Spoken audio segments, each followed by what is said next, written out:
भारतीय न्याय संहिता के अध्याय 11 में 3 अपराधों का वर्णन है। विधि विरुद्ध जमाव, बलवा और दंगा।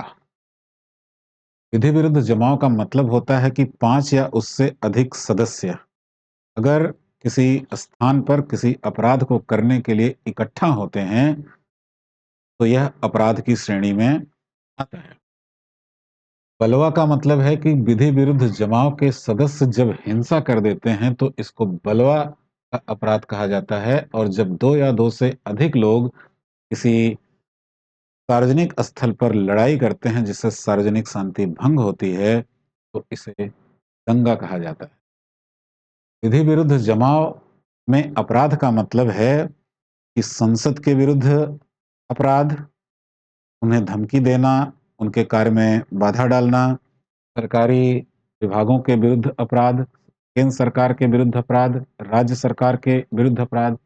आपका कोई अधिकार है जिसको आपको विधिवत कोई अधिकार है, लेकिन आप उसे बलपूर्वक प्राप्त करना चाहते हैं, तो ये भी विधि विरुद्ध जमाव की श्रेणी में आएगा। किसी अन्य के अधिकार को आप बलपूर्वक उसके प्रयोग को रोकना चाहते हैं, तो यह भी विधि विरुद्ध जमाव में आएगा। कोई सार्वजनिक संपत्ति का विनाश करने के लिए अगर आप इकट्ठा हुए हैं, तो भी विधि विरुद्ध जमाव में आएगा। इस तरह का कोई भी अपराध करने के लिए कम से कम 5 व्यक्ति अगर किसी स्थान पर इकट्ठा होते हैं, तो विधि विरुद्ध अपराध है। अगर कोई सदस्य, इसका इससे कोई लेना देना नहीं है, लेकिन वह उस विधि विरुद्ध जमाव का हिस्सा बन जाता है, तो वह भी अपराधी की श्रेणी में आएगा।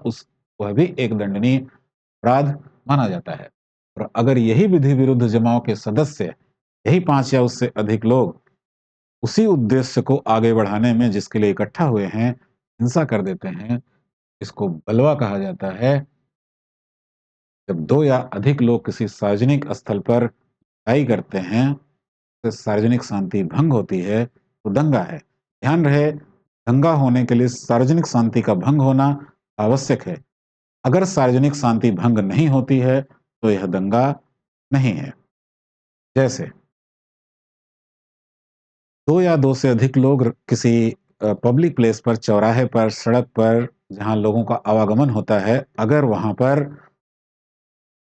हिंसा करते हैं, आपस में लड़ते हैं, जिससे अगल-बगल के लोग आतंकित हो जाते हैं, तो इसको दंगा कहते हैं। अगर दोपहर को 1 बजे, 2 बजे दिन दहाड़े ऐसा करते हैं, तो सार्वजनिक शांति भंग हो सकती है, जो कि दंगा का अपराध होगा। लेकिन अगर यही लोग रात में, रात के सन्नाटे में, जहाँ कोई जाग नहीं रहा है, वैसा ही कृत्य करते हैं, तो यह दंगा का अपराध नहीं होगा, क्योंकि इस भंग नहीं होती है।